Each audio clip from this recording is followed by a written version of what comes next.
কিন্তু স্যার যে টোনে কথা বললেন, যেমন যে উনি বললেন যে অ্যাঙ্গেলে যে উনি হতে দেবে না, sir I M A bond citizen of this Republic. আপনি আপনার মূল্যবোধ আমার উপরে চাপিয়ে দেওয়ার কোনো অধিকার রাখেন কিনা, প্রথম বিষয়। সংবিধান যখন 72 সালে করা হয়েছিল তখন কি গণভোট হয়েছিল কিনা? সংবিধান যদি এখন গণভোট রেফারেন্ডামের মাধ্যমে অ্যামেন্ড করা হয়, আপনি বাধা দেওয়ার কে? যে রক্তচোষা রবি ঠাকুরের গান কেন আমার জাতীয় সঙ্গীত হবে? যে গানটা লেখা হয়েছে আপনার 1905 সালের বঙ্গভঙ্গ রদ করার জন্য, যে গানটা লেখা হয়েছে পূর্ববঙ্গের বাঙালিদেরকে হেয় প্রতিপন্ন করে আটকে রাখার জন্য, একজন রক্তচোষা জমিদার কর্তৃক, যে বাংলা মানচিত্রের কেউ না, সেই লোকের গান কেন আমার জাতীয় সঙ্গীত হয়েছে? কোন রেফারেন্ডামের ভিত্তিতে হয়েছে স্যার? এবং কেন এই রেফারেন্ডামের ভিত্তিতে এখন এই গান চেঞ্জ হবে না? বাংলাদেশে উর্দু চলতে পারে না, কিন্তু স্যার আমার আক্ষেপটা এই জায়গায় স্যার, ঢাকা বিশ্ববিদ্যালয়ে যখন স্যার হিন্দি কোচিং করায়, তো স্যার আমরা we can't speak in Urdu, but we are fluent in Hindi, sir. May I know যে হিন্দি এই দেশে লেজিটিমেট হবে, উর্দু আসলে আপনারা রিড করবেন? যখন হাইকোর্ট থেকে বলা হয়েছিল, রিড হুম। করা হয়েছিল যে ছাত্রদের উপর গুলি চালানো যাবে কিনা, তখন যে রিটটা স্থগিত করছিল, তখন আপনার ভূমিকা কি ছিল? জি, জনাব দাউদ বলুন, কোথা থেকে বলছেন? সাগর ভাই শুনতে পাচ্ছেন? আমি জার্মানি থেকে বলছি। জি জি। সাগর ভাই, আমার প্রশ্ন খুব সহজ সরল প্রশ্ন। তিয়াত্তরের যে সময়, তিয়াত্তরের, বাহাত্তরের, মানে একাত্তরের যুদ্ধের পরে যেই সংবিধানটা রচিত হয়েছিল, সেটা কি বাংলাদেশের গণতান্ত্রিক কোন সরকার ছিল সেই সময় বাংলাদেশে? ওনাকে সংবিধান প্রণয়ন করার পারমিশন কে দিছিল? উনি এসে আগে ইলেকশন করতেন, ইলেকশন করে সংবিধান করতেন, জনগণের আকাঙ্ক্ষা অনুযায়ী সংবিধান। আপনি হুম। বলছেন এই সরকারের সংবিধান ওই একাত্তরের পরে যে কাহিনী ঘটছিল, এখন বিপ্লবের পরে সেই কাহিনী ঘটবে, সেই কাহিনী ঘটা উচিত ছিল, কিন্তু এই সরকার সেটা করেনি। সংবিধান প্রণয়নের কোন, সংবিধান সবসময় পরিমার্জন পরিবর্তন করা যায়। এটা একটা বই না, এই সংবিধান, এই যে বর্তমান সংবিধান, এই সংবিধান হাসিনা তৈরি করছে। আমাদের দেশের জি। সুশীল যারা আছে, তারা এই সংবিধানের এগেনস্টে যাওয়া যাবে না। এই গল্প কই পাইছেন? এই সংবিধান আমাকে তিনটা নির্বাচনে, আমি এই পর্যন্ত ভোট দিতে পারিনি, আমার তিনটা নির্বাচনে আমরা ভোট কেন দিতে পারিনি? আমার সংবিধান আমাকে উত্তর দিতে বলেন তো। এই সংবিধান তো হাসিনা তৈরি করছে, এই সংবিধানে মাফিয়া তৈরি করছে, যার 300 বাড়ি আছে বাইরে। এই সংবিধান এই লুটদের তৈরি করছে। সেই সংবিধান তো আমরা দেখতে চাই না ভাই। ভাই, এই সরকারও আমাদের পক্ষে না ভাই। এই সরকারও যে কাজ করছে এটাও আমরা হ্যাপি না।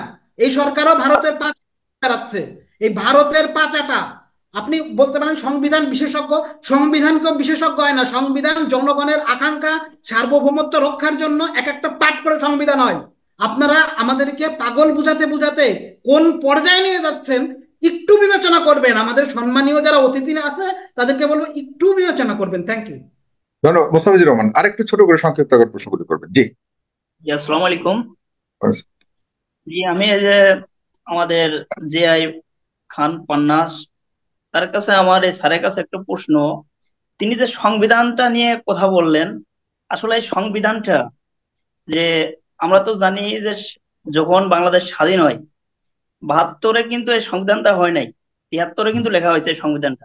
আর এই সংবিধানে 73 লেখার পরে আওয়ামী লীগ সরকার ক্ষমতায় আসার পরে এই সংবিধানকে তিনি আবার পূর্ণভাবে তার নিজের মতো করে আবার তৈরি করেছে।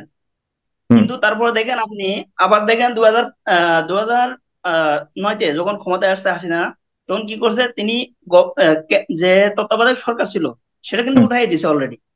আপনি দেখেন দেশে, আমাদের দেশে যে জি, আমি রাষ্ট্রপ্রধান দেখুন, আমরা কয়েকজনকে যুক্ত করেছি, এত লম্বা কথা বললে হবে না। কোনো নির্দিষ্ট প্রশ্ন আমি আছে? একটু, জি, জি, ওয়ান না, সেকেন্ড, আমার আমি একটা তো প্রশ্ন মতো আছে। কথা বলতে আপনার প্রতিদিন আমি কন্টিনিউয়াসলি থার্ড ডেতে আপনি যুক্ত হয়েছেন, বুঝতে হবে আমাদের একটা সিস্টেমটা আপনি ডেফিনেটলি জানেন। আপনাদের কিছু বললেও বিপদ, আপনি বলেন যে আমি বলতে দেই না। 30 সেকেন্ড 40 সেকেন্ডের মধ্যে ম্যাক্স বলতে হবে। এই যে কয়েকজন আছে ওদেরকে বাদ দিয়ে আরো কয়েকজনকে যুক্ত করেছি, তারা তো সুযোগ পাচ্ছেন আপনারা লম্বা করলে। বলুন, শেষ একদম প্রশ্ন আকারে বলুন। জি, আমি বলতে চাচ্ছি যে আমাদের যে সংবিধানটা আছে, সংবিধানটা আমরা হুম। যদি ভালো করে হুম। পূর্ণভাবে যদি না লিখতে পারি, তাহলে কিন্তু আমাদের যে জনগণের যে আকাঙ্ক্ষা, যে যে হুম। আছে আপনার, সেটা কিন্তু পূর্ণ হবে না আপনি।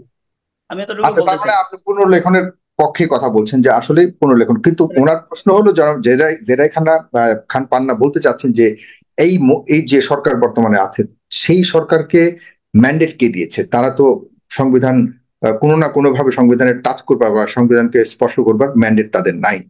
এটাই হলো ওনার দেখেন, পজিশন, সেটা। হুম। ঠিক আছে। জি। জি, ধন্যবাদ। দেখেন আপনার, ধন্যবাদ। জনাব ইশতিয়াক আহমেদ বলুন, জনাব আজহারুল ইসলাম তালুকদার। আসসালামু আলাইকুম রহমতুল্লাহ। অনেক ধন্যবাদ আমাকে সুযোগ করে দেওয়ার জন্য। তো আমি সম্মানিত বীর মুক্তিযোদ্ধা পান্না সাহেবের কাছে প্রশ্ন রাখতে চাই। আমি নিজেও একজন মুক্তিযোদ্ধা, আমি 10ম শ্রেণীতে পড়া অবস্থায় আমি মুক্তিযুদ্ধে গেছি। তো ওনার কাছে প্রশ্ন রাখতে চাই, উনি বারবার সংবিধান দেখাচ্ছেন, তো যতবারই উনি যে কথাগুলো বলছেন তার সব কথাগুলো আমি বুঝে থাকি, সব কথাগুলোই ওই পতিত স্বৈরাচারী সরকারের পক্ষে যায় বলে আমি আমার বিবেচনা আসে। আর উনি যে সংবিধানটা দেখাচ্ছেন, যতবারই সংবিধান দেখাচ্ছেন আমি যেন ওই শেখ হাসিনার প্রতিকৃতি দেখতে পাচ্ছি। কারণ এটাকে সংবিধান না বলে এটাকে আওয়ামী লীগের গঠনতন্ত্র বলা হচ্ছে বাস্তবিক অর্থে। আর এই কোন আমি ওনার কাছে প্রশ্ন রাখছি যে 2014 সালের নির্বাচন যে সুজাতা সিং এর ছিল এবং ভারতের ইয়েতে নির্বাচন হয়, সেটা কোন সংবিধানে আছে, আমাদের সংবিধানে কোন ধারে আছে? 18 সালের নির্বাচন যেটা হয়েছে 24-এ ডামি নির্বাচন, এটা কোন সংবিধানে আছে? তারপরে এই যে আয়না ঘর আজকে লোমহর্ষক বর্ণনা আসছে, এটা কোন সংবিধান আসছে, তখন কোন ভূমিকা রাখছিলেন সেটা দয়া করে বলবেন। আর হলো যে এই সংবিধান, জি এই শেষ করছি, যে এই সংবিধানের মধ্যে যে বিষয়গুলো আছে, আমাদের যে এনকাউন্টার ক্রস ফায়ারে যে প্রতিদিন মারা গেছে, আমেরিকার একটা নিষেধাজ্ঞা আসা পরে সেটা শূন্য কোঠা পুষলো, সেটা সংবিধানের কোন জায়গায় আছে দয়া করে বলবেন। ধন্যবাদ। যে জনাব ইশতিয়াক আহমেদ বলুন, অ্যাডভোকেট ইশতিয়াক। যে পান্না স্যার আপনি ইয়ে করে রাখেন, হ্যাঁ এভাবে রাখুন, সমস্যা নেই, এভাবে রাখুন, আপনার ফোনটাকে আরেকটু কাছে নিয়ে রাখুন। রিপন হাওলাদার, আমরা আজকে মনে হয় বেশি নিতে পারবো না, আপনি একটু দয়া করে বলুন কোথা থেকে বলছেন। বলুন। আমি এটাই পান্না স্যারের কাছে একটা কথা বলতে চাচ্ছিলাম যে উনি একজন বীর মুক্তিযোদ্ধা, জাতির সন্তান। তা উনি বলতেছে যে ওই কোর্টটা খুলুক, তারপরে দেখবেন যে উর্দু ভাষা আর প্রোগ্রাম কেমনে চালু করে। তো উনি এই প্রতিবাদটা যদি এই সরকারের যে সমস্ত অবৈধ কাজকাম গুলো ছিল এরকম যদি কিছু বলতো, তাহলে আজকে ওনারে স্যালুট দিতে বাধ্য থাকতাম। তা আমি উনি যেহেতু জাতির সন্তান, আমি চাই না আমার কোনো কথা কষ্ট পাক, বাট তারপরে আমি মনে করব যে এই সরকারকে কে ম্যানেজেট দিছে, আমার মনে হয় জনগণই দিছে। এটা যদি উনি 5 তারিখে দেখে থাকে ভালো, না দেখে তাহলে উনি। ইশতিয়াক আহমেদ বলুন। জি বলুন, অ্যাডভোকেট ইশতিয়াক। জি আসসালামু আলাইকুম। যেটা এখান পান্না স্যারকে অভিবাদন। আমি তার সব কথার সাথে অ্যাবসলিউটলি একমত। স্যার খুব সুন্দর করে কয়েকটা কথা বললেন। সংবিধান রিরাইটিং, এটা আমার কাছে কনস্পিরেসি মনে হয়, এটা আমার কাছে অ্যাফিলিয়েটেড বা নেসেসারি কিছু মনে হয় না। কিন্তু স্যার যে টোনে কথা বললেন, যেমন 1 নাম্বার, ফার্স্টলি আমি বলে নিই হেল উইথ জামাত, আমার তাতে কোনো কিছু যায় আসে না। যে উনি বললেন যে অ্যাঙ্গেলে যে উনি হতে দেবে না, sir I M A bond citizen of this Republic. আপনি আপনার মূল্যবোধ আমার উপরে চাপিয়ে দেওয়ার কোনো অধিকার রাখেন কিনা, প্রথম বিষয়। সংবিধান যখন 72 সালে করা হয়েছিল তখন কি গণভোট হয়েছিল কিনা? সংবিধান যদি এখন গণভোট রেফারেন্ডামের মাধ্যমে অ্যামেন্ড করা হয়, আপনি বাধা দেওয়ার কে? থার্ড কথা স্যার, জাতীয় সঙ্গীত, স্যার আমি বলি Jamaat should be banned, Jamaat should have been banned since 1971। Jamaat এখনো কেন রাজনীতি করবে, এইটি আমার কথা। এট এ টাইম আমার কথা যে রক্তচোষা রবি ঠাকুরের গান কেন আমার জাতীয় সঙ্গীত হবে? যে গানটা লেখা হয়েছে আপনার 1905 সালের বঙ্গভঙ্গ রদ করার জন্য, যে গানটা লেখা হয়েছে পূর্ববঙ্গের বাঙালিদেরকে হেয় প্রতিপন্ন করে আটকে রাখার জন্য একজন রক্তচোষা জমিদার কর্তৃক, যে বাংলা মানচিত্রের কেউ না, সেই লোকের গান কেন আমার জাতীয় সঙ্গীত হয়েছে? কোন রেফারেন্ডামের ভিত্তিতে হয়েছে স্যার? এবং কেন এই রেফারেন্ডামের ভিত্তিতে এখন এই গান চেঞ্জ হবে না? কেন পূর্ব দিগন্তে সূর্য উঠেছে রক্তলাল রক্তলাল এই গানটাই বা আমাদের জাতীয় সঙ্গীত হবে না? স্যার রেফারেন্ডামের মাধ্যমে যদি জাতীয় সঙ্গীত চেঞ্জ হয়, আপনি বাধা দেওয়ার কে, আমি বাধা দেওয়ার কে? স্যার একটা কথা বলবো স্যার, উর্দু নিয়ে কথা বললেন স্যার। স্যার আমি খুব প্লিজ আপনার কথায় স্যার, বাংলাদেশে উর্দু চলতে পারে না, কিন্তু স্যার আমার আক্ষেপটা এই জায়গায় স্যার, ঢাকা বিশ্ববিদ্যালয়ে যখন স্যার হিন্দি কোচিং করায়, স্যার বাংলাদেশে যখন ইন্ডিয়ান টেলিভিশন চ্যানেলগুলো চলে, স্যার छोटे छोटे बच्चों को हिंदी सिखा रहा है, तो हमारे जैसे छोटे छोटे बच्चे को हिंदी आता है आजकल। तो sir we can't speak in Urdu, but we are fluent in Hindi, sir.